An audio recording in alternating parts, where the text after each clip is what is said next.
Doing some night hiking. First night hiking in the wilderness on this trail. We had the road walk before, but not as cool.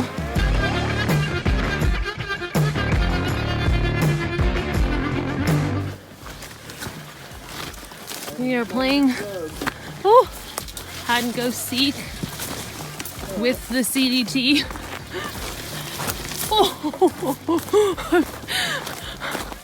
I about lost it.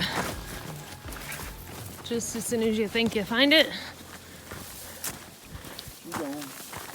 Yeah, she gone like a turkey in the corn. Best idea. And I know folks might wonder, well, why on earth would you want a night hike, you know? And then in this instance, we wanted to camp next to water, but we also wanted to make decent miles for the day, and we played hard, so it was time to work hard. Nice to see the terrain in the dark and see the stars and the moon, because, you know, a lot of times we just climb up in our tents and, you know, go to bed and don't really take in the beauty of all that. And so it's always fun to mix it up. But I know a lot of people knock night hiking, and I'm just saying, don't knock it till you try it.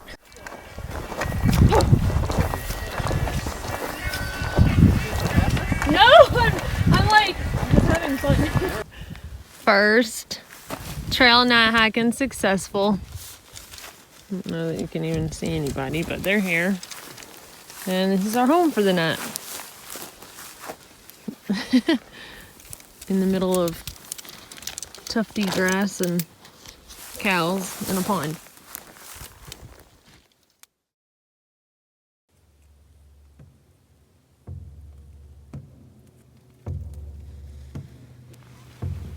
That is frost on my tent. And I reckon my sawyer's probably busted because there's us. Ice in my sawyer.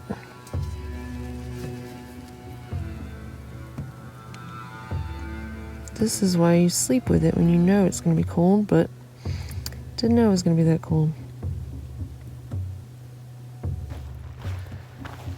Last night we decided to night hike to get to this water source because it's the last water source for sure 13 miles, but we think potentially like 23.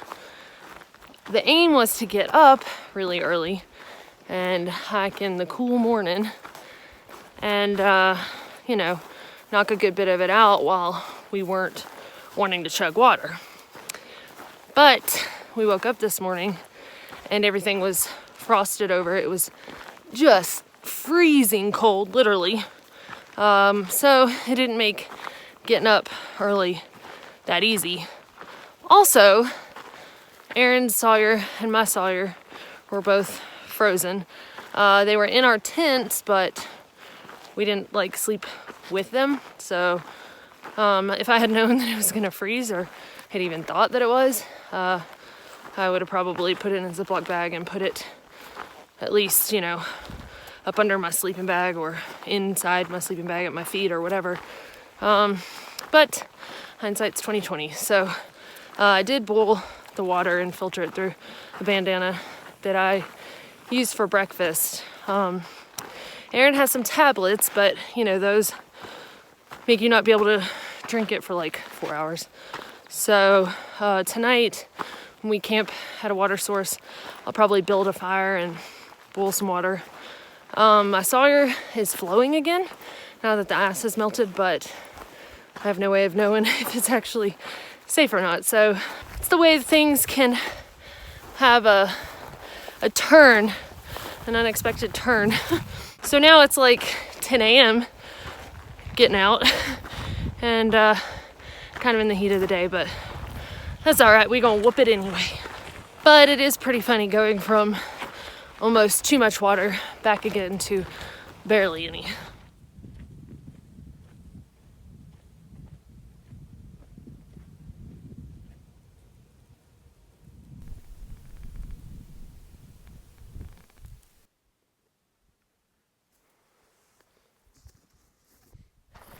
If I didn't know that Perk and Aaron were out here, I'd feel like the only person in the entire world out here. It just goes on forever and ever and ever. And it feels pretty empty. So it's beautiful though. Something different. Definitely a change from what we were just in. Run to the hills. Run for your lives. On the road again. I couldn't wait to be on the road again. Now my knees and back and feet are aching. But I'm happy to be on the road again.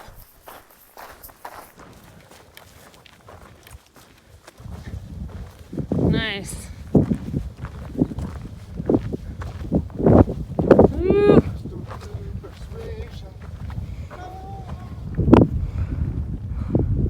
That's pretty good. Oh, there's a sign here. All right, so considering that this looks like a pump that's hopefully coming from a well, Read the sign. what does it say? It says, "Do not drink this water. No tome de esta agua." Oh, they give it to cows? They might have to put that there for their own liability. You know, Yeah, but what if they know that their well isn't checking out? Well, Ah. To drink or not to drink? I'm gonna go with they're covering their own butts, and I'm just gonna boil it and fix some kind of lunch. Got a couple of liters that'll last me to the next place that is, it's a spring, at least, feeding a cattle trough, so we'll see what happens. That is creepy. There are hands in the tank. That was the last hiker that couldn't get out, try and get water. In looking at gut hooks, it appears that for the next 3 or however many days we have left to Pietown, a lot of the water sources are cow ponds. And I don't really feel comfortable drinking out of a pond that cows have access to crap in with no filter. I could build a fire, you know, every stop and boil water, wait for it to cool in my 1 liter pot and yada yada. But I think what I'm gonna do, 40 miles south of Pietown is Highway 12, and it's a 28-mile hitch to Reserve, New Mexico. So I was trying to avoid that and just go straight to Pietown, but considering recent events, plans have changed, I think. So borrowed Perk's filter this morning. Tonight, I got some water out of the cattle trough back there, so tonight for dinner I will boil that water. And getting a little low on fuel, so I might build a fire, I don't know yet. If I'm going in a reserve in 2 days, then I might have plenty of fuel, but so yeah, I think that's a better idea than just see how long I can go before I get sick. I mean, it would be great if they had a general store with some filters, but if not, they'll have hopefully bleach, so I can put a couple drops in a liter and just filter through a bandana, I guess. But this is an example of just adapting and doing what works to get you by till you can get somewhere and figure it out. And I don't have 3 backup filters on me, and I know folks are like, oh, if you'd just had a backup, you know, yeah, I could have had some Aquamirror drops, I guess, but I know that I can boil water, so that is my backup. I suppose it could be raining, you know, and then I couldn't have a fire, but I do still have fuel in my fuel can. So anyway, I carried a backup of everything. My pack would be extremely, extremely heavy, and making it work. So you pack your fears, and I guess bad water isn't one of mine. Today has been a pretty frustrating day overall. You know, when I find myself getting down on a day out here, just like bummed out because things didn't go like I planned, then I just remind myself, like, that's life. You know, you have to learn to deal with that and cope with that in everyday life. And so it's no different out here. You know, some days are going to be really great. Some days are going to go not so great and not as expected. And then, you know, sometimes you have little surprises where things turn out better than you thought they would. So that's what I try to focus on when I find myself having a pity party about having to drink, you know, cow puddle water without having a working filter. So, you know, gotta keep on the sunny side. And the bottom line is, it's been a beautiful day, even though we've gone from like freezing cold to hot and dry again. You know, it's nature, and even when it's vicious, somehow it's still beautiful. Hello. Don't push too hard. Yeah, for real though, I was just thinking, I was like, I don't need to trust that too much. There's the fire, and there are my legs. They are practically in the fire, and it feels good. Perk thinks I'm crazy. Yeah, my knees are burning, and it's not from hiking. Brought the water to a full boil. Make sure I kill all the bad guys in it. And now, cooking my food.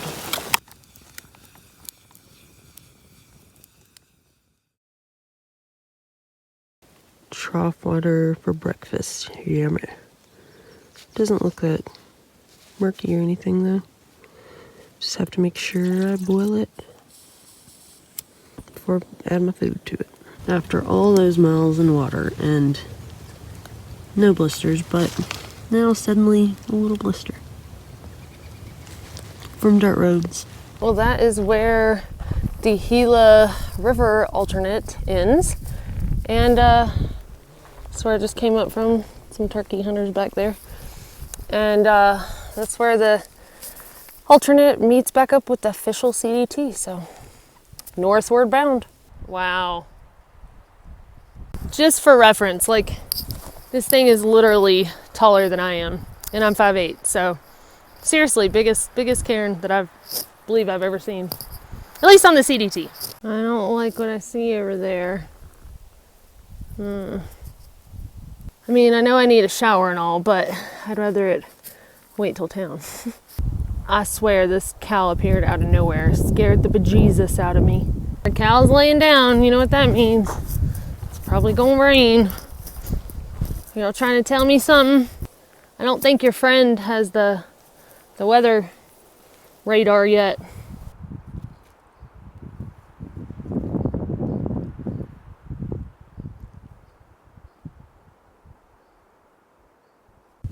Well, it's pretty gross. So we were supposed to be climbing straight up a hill, mountain, whatever. And then it went like down into a saddle and then back up and back down according to gut hooks, the elevation profile. But the trail kind of disappeared, so I looked at a waypoint in the gut hooks app, and it said that trail disappears here. Sometimes the trail out here decides to disappear, and gut hooks, which is so reliable on other trails, seems to lead folks astray at times. So anyway, now with about an hour and a half till dark, we're on a random hillside trying to find some kind of path. So we'll see how this turns out. This is the hillside that we are randomly walking on, and that's where it was gonna take us, but there's no trail there either, so why gain a bunch of elevation that we're just gonna lose anyway, right? Right. When it rains, it pours. Literally raining right now. Thankfully, I'm not even gonna say it. Not even gonna say it. We still haven't found a trail. We hadn't really gone too far, but decided to go up a little bit. Saw a dotted line on the topo map, hoping that maybe it's a trail. Oh! This might be a cow path, but I might have actually just found some kind of trail.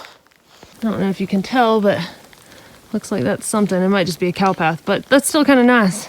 Well, we came back around and found the CDT before dark, so we're happy.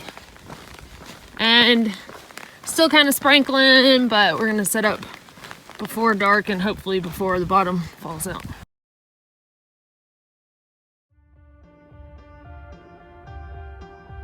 Good morning. It is going to town day, so I have on all of my sleeping clothes, even my sleeping socks right now. Apparently Highway 12, which is the highway we'll get to, we got about 13.7 miles or something like that. Apparently that highway is pretty dead as far as traffic goes.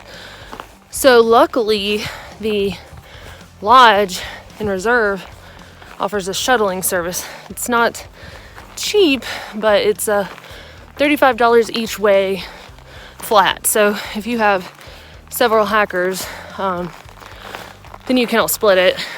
But I just have to text them when we think we're about an hour out, and it's 28-mile hitch. So we'll give them time to get there, and hopefully neither party is sitting and waiting too long. That leads me to believe that we'll have service today, but if not, this will be another instance where the inReach will come in handy for sure. You know they're hunting you out here, you better run. Go, go, go. Watch out for the barbed wire. Ooh-wee. The benefits of climbing hills are getting some views. Oh boy.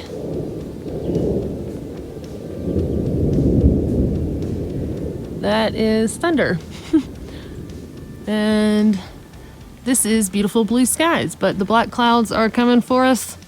So I think we only have like 6 or 7 miles left to the road to town. So hopefully we get to the road before the storm does. It's okay. Waiting on the shuttle here now by the road, and hopefully they get here soon.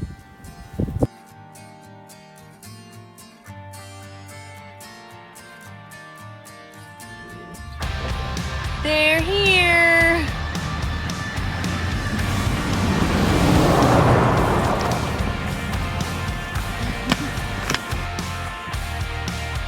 Nice.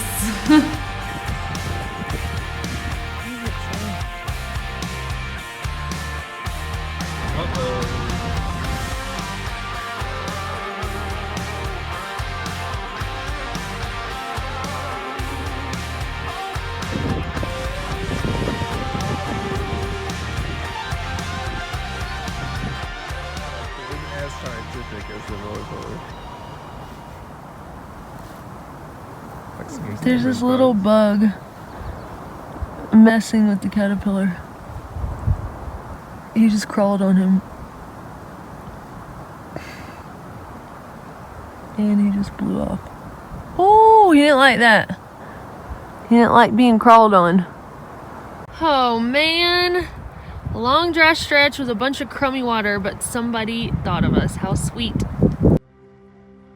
Kind of relative to the struggles that have been going on the last few days, I was reading this book, well, listening to an audiobook before I started this trail, and it's called The Subtle Art of Not Giving a Beep. But it talks about how, you know, in life we have limited cares to give. Like, you can only care about so many things. And it went on to talk about, like, if you ask people what joys and what successes they want in life, they can very easily list those off. You know, I want to be a rock star. I want to be in the Olympics and get a gold medal. I want to, you know, they have all these dreams and hopes. But then if you ask them, like, well, what struggles do you want in life? Well, that's a little bit harder to answer, because, like, nobody really wants to struggle or have bad times. But the truth is, in life, you're gonna. So you might as well, like, focus on that and pick them. Had my bleach for breakfast this morning, and I think it's time to pop this now. He talks about how, you know, people want these successes, but maybe they don't really want to put the work in for them because they don't enjoy the struggle to get to the success. So he gave an example of, like, being a rock star, you know, and, like, yeah, you want to be a rock star and you want to be wailing on a guitar and having all these people cheer your name and stuff, but, like, Do you want to do hours and hours of practice and go through the logistics of getting a band together and traveling and yada yada? Well, maybe not. So he talks about how we enjoy, you know, fantasizing about the summit, the success, but do we actually enjoy the climb to get there? Because that's what really matters. And I mean, that so obviously relates to backpacking. And, you know, yeah, it's great to reach Canada and to finish a through hike or to reach a summit of just a mountain in a day. But did I enjoy the climb and the experience of getting there? Because that's really what it's all about, you know. And for me, yeah, like I might gripe and I might complain and I might be like, oh, my water filter froze and this is inconvenient. But like, this is the stuff that makes a through hike, that makes a journey. The struggles and the ups and the downs. And, you know, I do choose these struggles and these pains and these inconveniences because, I don't know, it just makes the journey that much more amazing.